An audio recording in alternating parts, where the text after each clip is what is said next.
खबर शामिल करते हैं सरगोदा से। हमारे नुमाइंदे मोहम्मद हारिस शेख की रिपोर्ट के मुताबिक हालिया सैलाब ज़दगान मुल्क के कई हिस्सों में शदीद जानी और माली नुकसान किया है। ये सब कुछ देखते हुए अल-रुकैया इंसानियत फाउंडेशन सरगोदा सदर मैडम नूर खोखर, हाफिज हामिद डोगर, मलिक आमिर और इनकी टीम, जिनमें शान अली, मलिक आमिर, आसिम मुनीर घुमन एडवोकेट, राना खुर्रम एडवोकेट, अब्दुल गफ्फार भट्टी, नसीम अब्बास खान, मुस्कान, कैंप लगाने में बड़ी मदद की। तंजीम के ज़ैर एहतमाम शाहीन चौक में एक अजीम शान कैंप लगाया गया। अवाम उन्नास कैंप में अशैख और दुनोश कपड़े, कंबल, हर किस्म की चीज़ जमा करवा सकते हैं।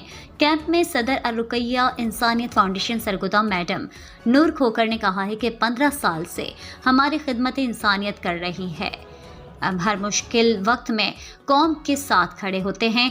अल्लाह ताला हमें नेकी काम करने की तौफीक अता फरमाए। कैमरामैन टीम के साथ media person Mohammad Haris Sheikh, C1 news Sargodha.